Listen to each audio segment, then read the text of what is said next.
There are mornings when you wake up with an unusually empty feeling. The sunlight still falls on the pillow as it does every day, but inside you is a heavy fog, hard to name. No tragedy has occurred.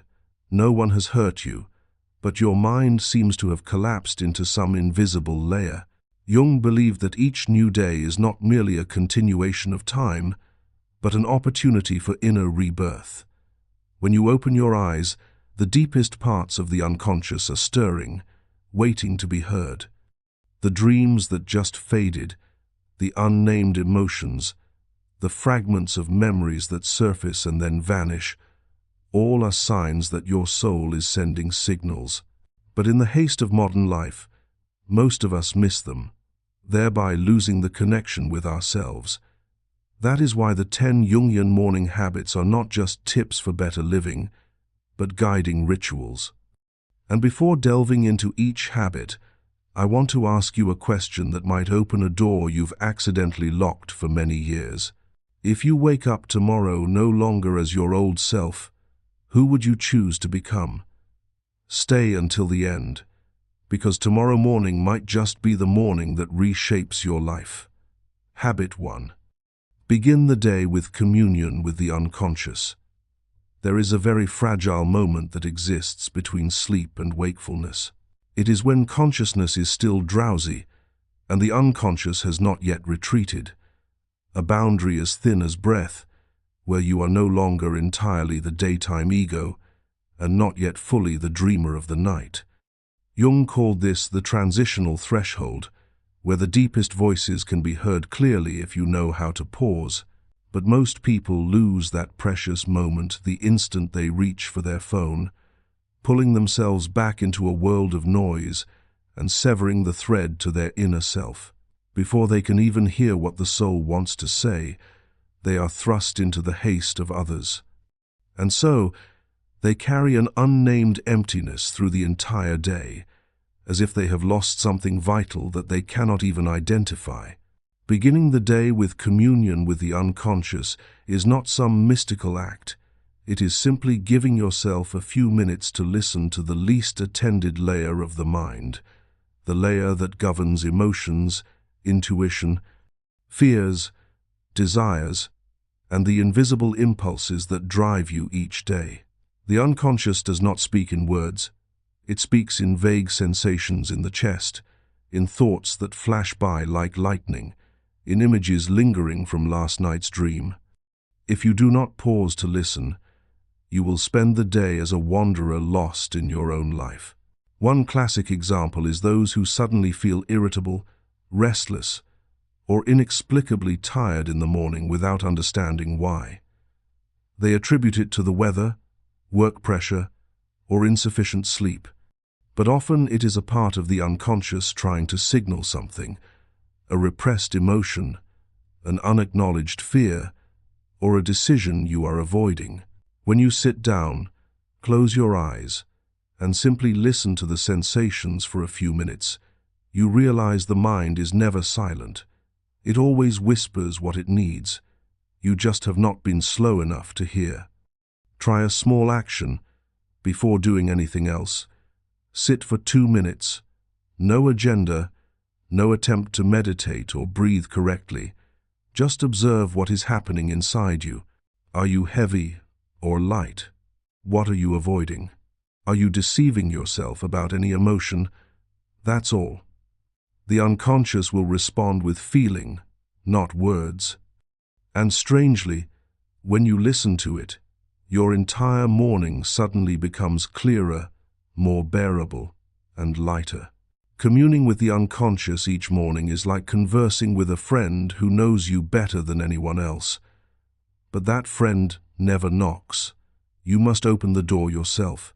On some mornings, you will recognize a vague feeling pulling you down, and simply asking silently, why, will bring forth forgotten memory fragments or a suppressed thought. That is when you understand the unconscious is not against you. It is trying to keep you whole. Habit 2. Record your dreams. And once you have opened the first door to listen to the unconscious in the stillness of early morning, The next step is to gaze directly at the language the unconscious uses to speak to you most clearly. Dreams. Jung once likened dreams to letters from the soul. They do not appear for entertainment, nor to confuse you. They are images sent from the deepest part of the psyche, the part you hide, ignore, or inadvertently neglect by day. When you record your dreams right after waking, you are doing something few have the courage for. You begin a dialogue with your own soul. The intriguing thing is that morning dreams fade very quickly. In just a few minutes, they vanish like mist in the sun. You think, "I'll remember." But in reality, 90% of dream images dissolve within the first 3 minutes. That is why Jung always advised his students, write them down immediately, even if it is just a small fragment, an image, a door, a face, a feeling. The unconscious sends nothing randomly. Every symbol has a reason to appear. Recall the last time you dreamed of being chased, falling, or standing before a dark room. Many wake with anxiety, unaware that the dream is voicing what they dare not admit. In psychology, this is called the compensatory mechanism. When your consciousness denies an emotion, the unconscious brings it to the surface through dreams. The more you deny, the stronger the dreams become. Recording dreams is like collecting the pieces at your soul's map. Each piece is a signal, an unmet need, an unhealed wound, a part of your personality yearning to be seen. You do not need to decode the dream in a mystical sense. Simply ask, what does this image make me feel? That answer is often more accurate than any symbol dictionary. And sometimes, you will be astonished by the subtlety of the unconscious. A man stressed by work, but always denying it. He insists he is fine. But night after night, he dreams of being lost in a crowded train station, unable to find his train. The dream is not about transportation. It is about disorientation. It says he is living far from his true purpose, and only by writing down those dreams does he see the common thread. He is no longer on his path. Modern research also confirms what Jung said a century ago. Dreams process emotions, organize memories, and help us see problems more clearly. Recording dreams each morning boosts self-awareness, reduces stress, and especially helps you understand the hidden drives controlling your behavior. Think of dream journaling as a small ritual, a notebook by the bed, a pen, and just 5 minutes. No complete story needed. Just the images, just the feelings, just a short note. Over time, you will begin to notice something wondrous. The unconscious is not as vague as you thought. It always tries to speak clearly, if only you will listen. Habit 3. Confront the shadow. When the door to dreams has cracked open, and you begin to see the subtle signals within yourself, another door gradually opens in tandem, the door leading to a deeper realm of the soul, where the parts you rarely dare confront reside. In Jung's system, the shadow is not something evil or frightening. It is simply the part of you that you do not want to acknowledge. The blocked emotions, the repressed traits, the desires deemed unacceptable. Every person carries a shadow. The difference lies here. Those who dare look into it mature, while those who flee it are led by it their whole lives. The shadow appears in daily life in very subtle ways. When you snap in anger without cause, when you envy but deny it, when you criticize someone too harshly, that is not the world attacking you, but the shadow being activated.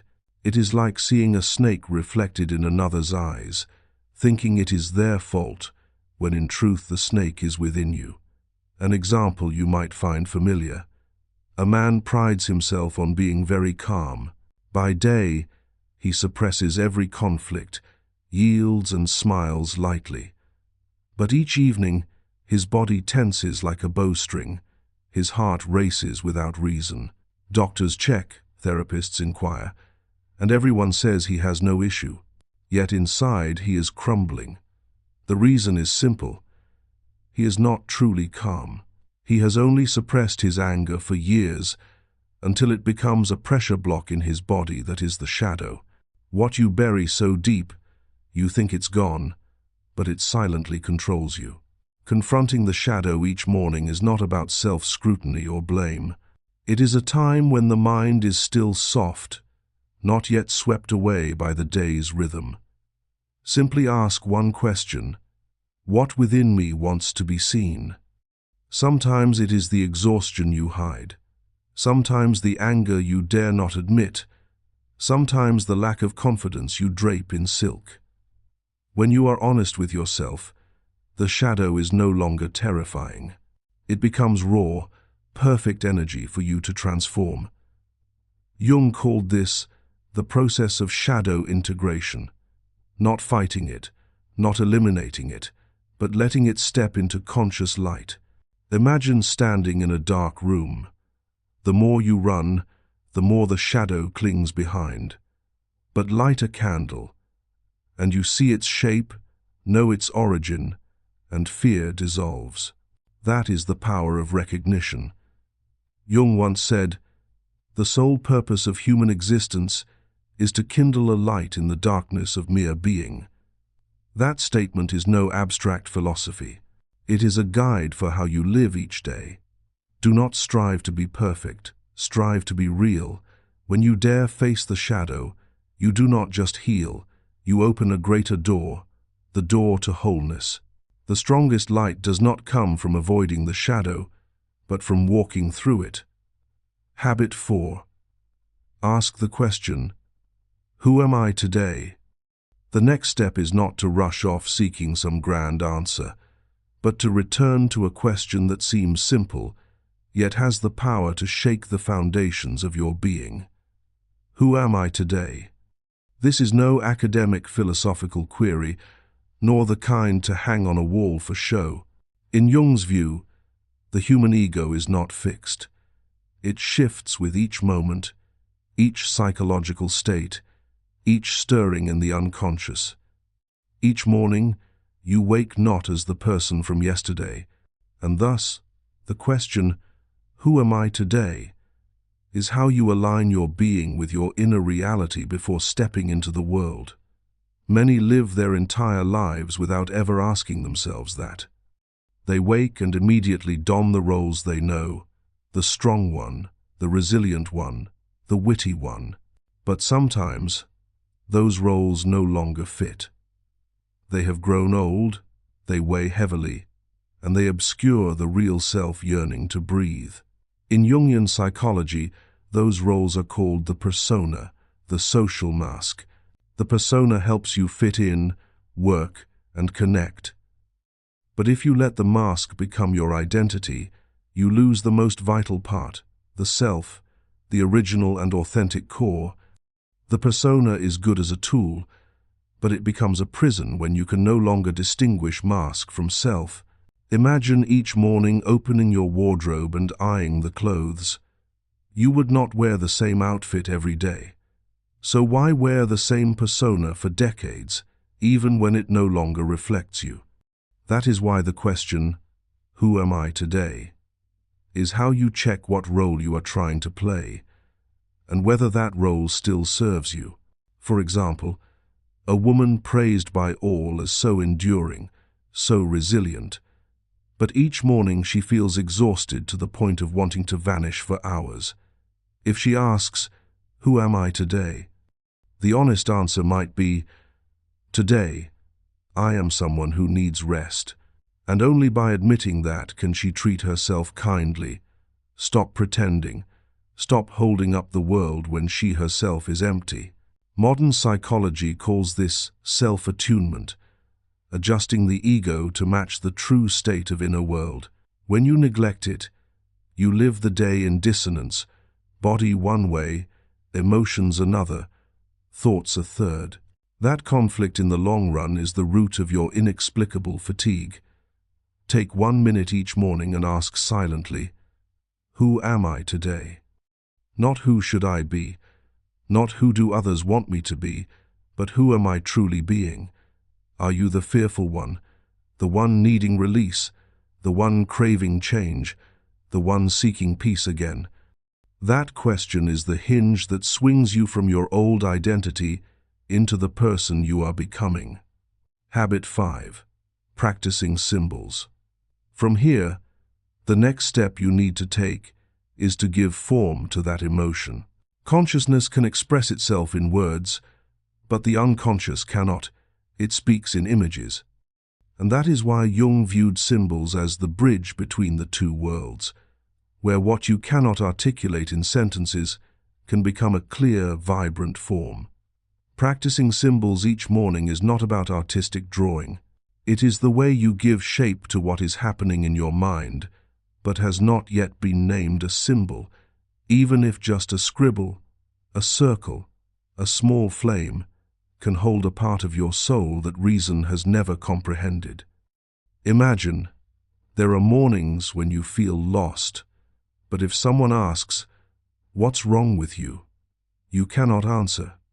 You say, "I don't know, just feel empty." That emptiness, if left in your head, remains vague and easily ignored. But if you draw it out, for example, a hazy horizon or a small boat in the sea, suddenly the emotion becomes concrete. You see it, and when you see it, you begin to understand. For Jung, symbols do not merely reflect inner states. They are how the unconscious organizes, heals, and balances itself. Symbols appear to say what you lack the language for. When you actively create symbols each morning, you are participating in your own process of self-transformation. A man who follows our channel shared that he always felt tense, but couldn't pinpoint why. After a period in a psychotherapy class, each morning he noted a few symbols: an hourglass, a bird caged, a taut arrow. After a week, he recognized the pattern. He was imprisoned by time, pressure, and expectations. What he thought was normal stress turned out to be a long-standing sense of constriction, no complex analysis needed. The repetition of symbols brought him that awareness. Symbols are the primal voice of the soul. They bypass reason, touching straight into emotion, intuition, the core self. When you create a symbol, you are connecting to a deeper part of yourself than you imagine, Jung once said. A symbol is living only so long as it is pregnant with meaning.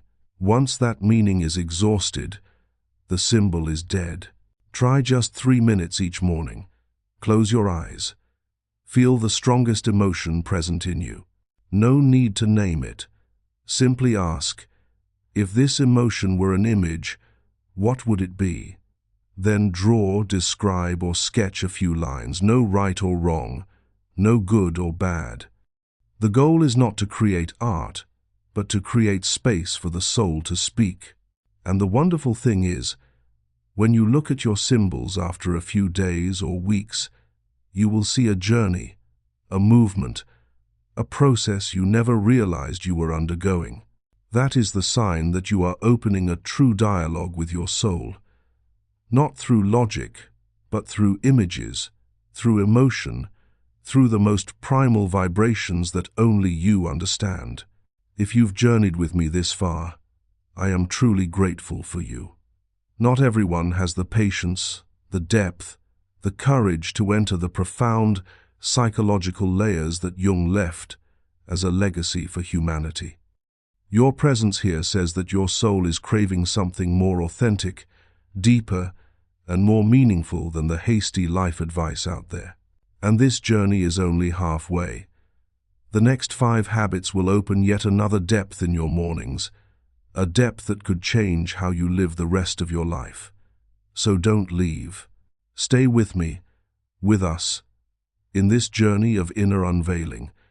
If what you've just heard resonates with you, leave a small sign, a like, a subscribe. Not to support the channel, but so you don't miss any transformation awaiting you ahead, because just one timely morning ritual can save a lifetime from wandering lost. Habit 6. Connecting with archetypes. If symbols are the voice of the soul, then archetypes are the eternal currents that have flowed through the human psyche for thousands of years. They are not imagination, they are vivid, enduring psychological forms, silently shaping how you think, feel, and act. Everyone carries countless archetypes within, but at different moments, one rises stronger, as if saying, "Today, to live truly, you need me." Imagine when everything in life feels chaotic. That might be the warrior archetype awaiting your call to bring strength, decisiveness, and the ability to face challenges. When you feel unsafe, vulnerable, the mother archetype, with its nurturing and protection, might need activation in you, not just to care for others, but to care for yourself. When you lose direction, the wise old man archetype could be the guiding light, reminding you to slow down and look deeper into meaning. Jung believed archetypes never fade.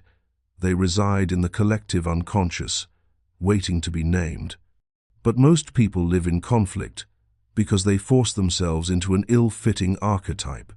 Someone needing gentleness, but compelling themselves to be tough. Someone needing courage, but hiding in excessive mildness.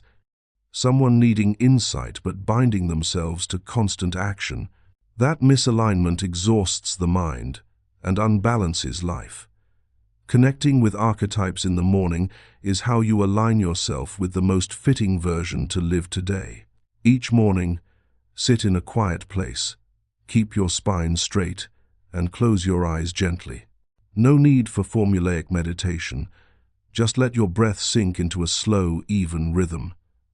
As the breath settles, the brain shifts from analytical mode to imaginal mode, which is the door to archetypes. Then ask, what source of strength do I need today? Not who do I want to be today? The question of want is aspiration. The question of need is true. Then let the image come to you naturally. A warrior, a mother, a carefree child, a silent teacher, a passionate artist. The first image to appear is often the archetype awaiting you. View archetypes as allies. Each morning, you choose a source of power for yourself. If a warrior appears this morning, do one thing you've been avoiding. If a mother, treat yourself gently in the day's first decision. If a child, allow yourself lightness without over-control. And when you live in harmony with the fitting archetype, you no longer feel like swimming against the current. You feel guided by an ancient wisdom, powerful and knowing, that has always been within you, just waiting for your touch. Habit 7. Deep breathing. Returning to your own center. There is a way to stabilize that energy, to hold it steady through the long day, and the most direct path is to return to the breath. The strange thing is, breath is always there, but most of us never truly breathe, like living without truly living, like looking without truly seeing. Our daily breathing is often quick, shallow, hurried, a survival mode the body uses to meet the pressures of modern society. But when breath stays shallow, the mind stays shallow. You cannot access deeper layers of consciousness when the body remains in constant alert. Jung emphasized that mind and body are inseparable. When the body is depleted, the mind cannot shine. When breath is ragged, the unconscious becomes turbulent. When life is chaotic, the ego takes over, and you lose contact with the self. But simply restoring breath and inner order re-establishes itself. Imagine your center like a flat lake. Each worry is a pebble tossed in, rippling the surface. When breath evens out, those ripples gradually flatten. The water doesn't vanish, it becomes still. You don't vanish, you become clearer. Deep breathing each morning is not a yoga exercise done with proper technique. It is a subtle act that brings the mind back to here and now. One of the easiest ways is box breathing. Inhale for 4 seconds, hold for 4, exhale for 4, hold for 4. But you can simplify. Just inhale deeply enough to feel your belly expand, then exhale slowly enough to hear the body releasing its burden. That is the moment you and your body become one.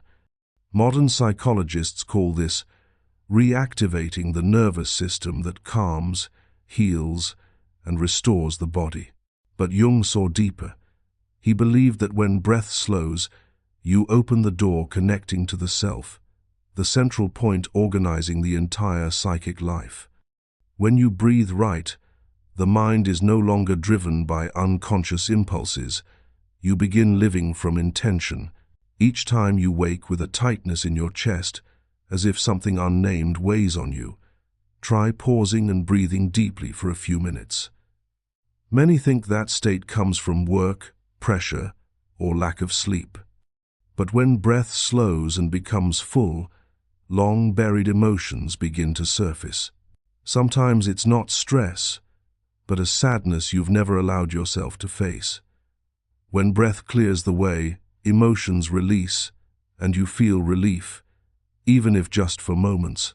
That is when you understand that sometimes breath is not just for oxygen.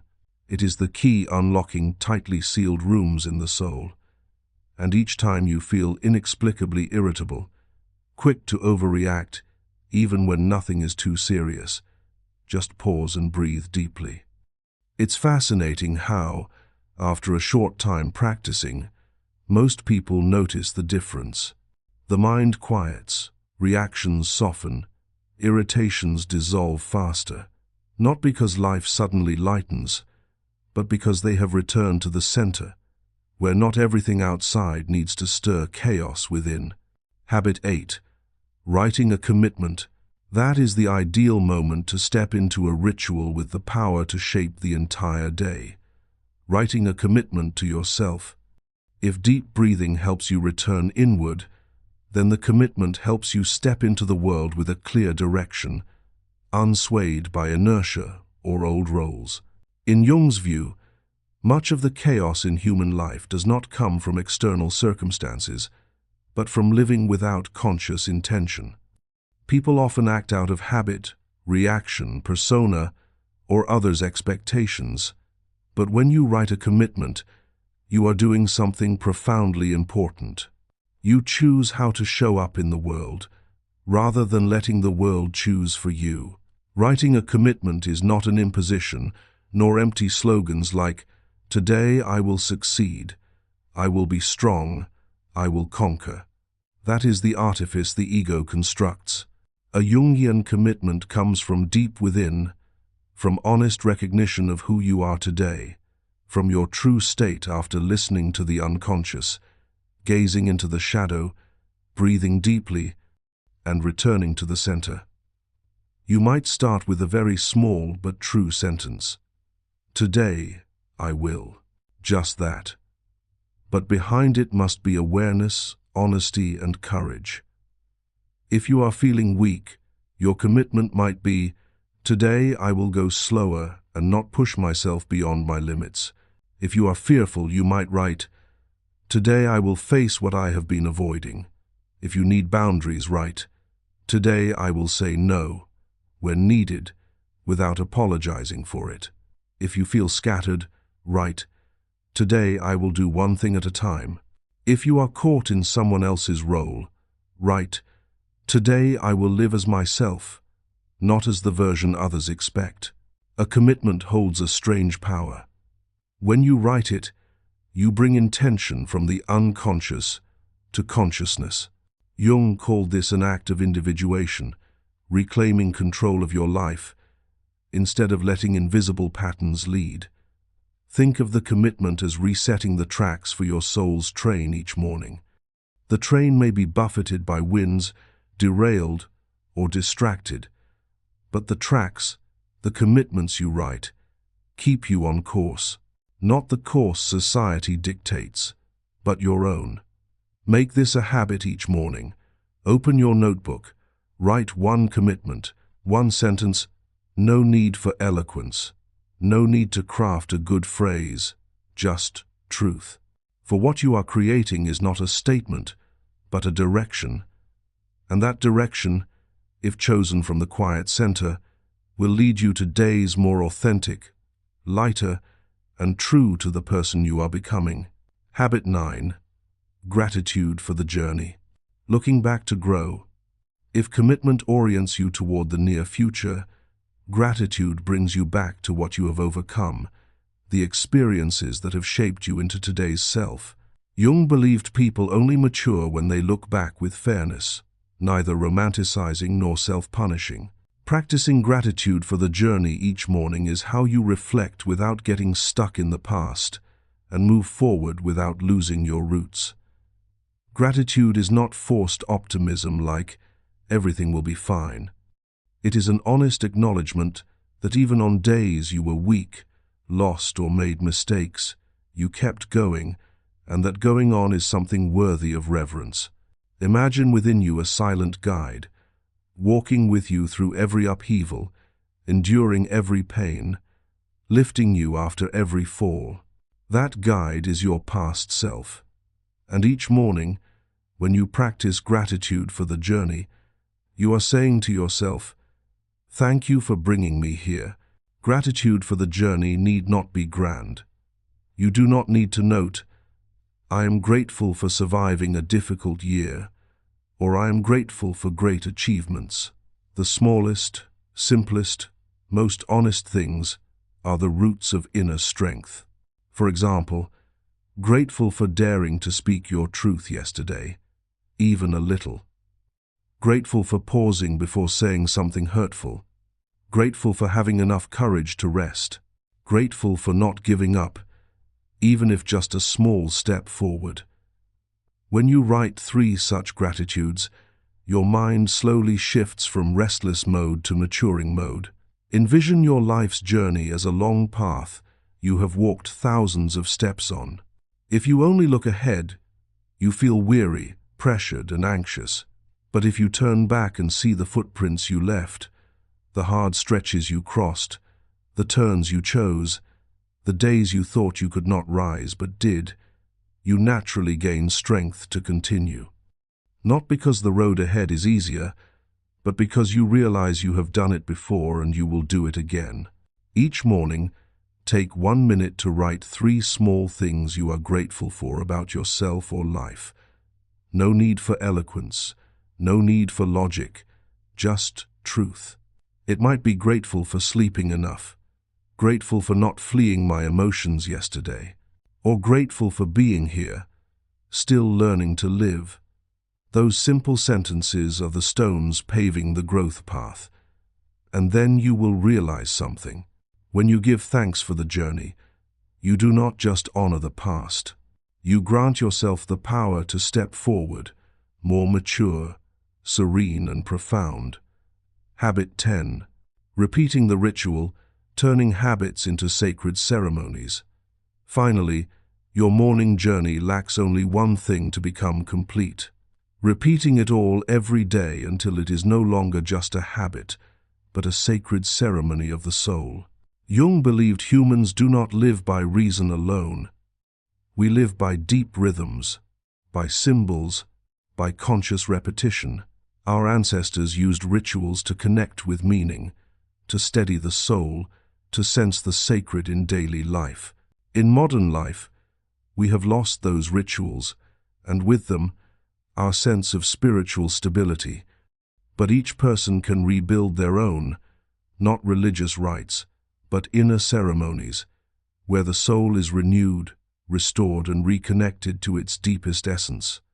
A habit without soul is easily forgotten, but a ritual, repeated with presence, becomes a spiritual pillar supporting you through upheavals. You do not practice these 10 steps for perfection. You practice to become rooted, so each day begins from a still point, not swept away by the world the instant you open your eyes. Imagine the morning as virgin soil. Each action you sow, recording a dream, listening to the shadow, invoking an archetype, writing a commitment, giving thanks for the journey, is a seed. If you sow once and neglect it, the seed dies. But if you sow each day, tend each day, those seeds will sprout, grow into trees, trees bearing shade, fragrance, sweet fruit for your own life. Repetition, for Jung, is also how you signal to the unconscious, I am serious about the journey to become myself, and the unconscious, receiving that call, gradually becomes an ally, leading you along paths reason could never open. No need for perfection. No need to do all 10 steps every day. The important thing is to repeat a part, but repeat with presence. 1 minute is enough. 5 minutes is enough. 1 page is enough. Just be fully there. For the power of ritual lies not in length, but in the meaning you infuse. Look at real life. Some start the day with a silent cup of tea, and it keeps them peaceful all morning.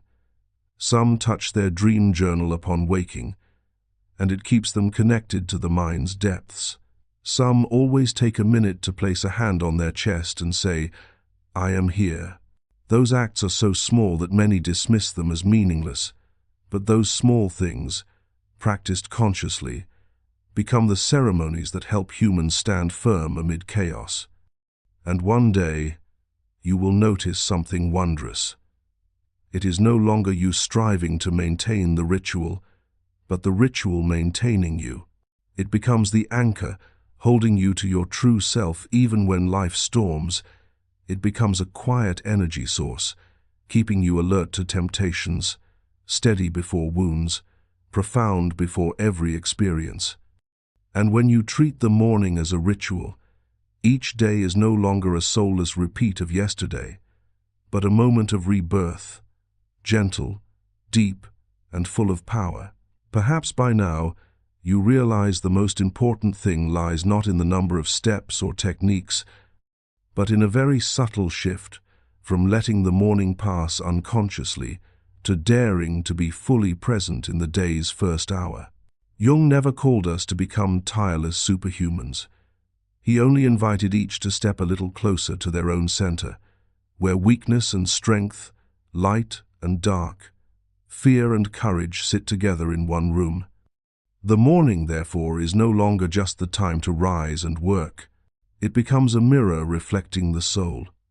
Who am I living as today? What am I fleeing? What am I craving? And how far do I dare to be honest with myself? You do not need to change your whole life overnight. You only need the courage to change how you begin one day. The rest, the unconscious, will know the way to lead you.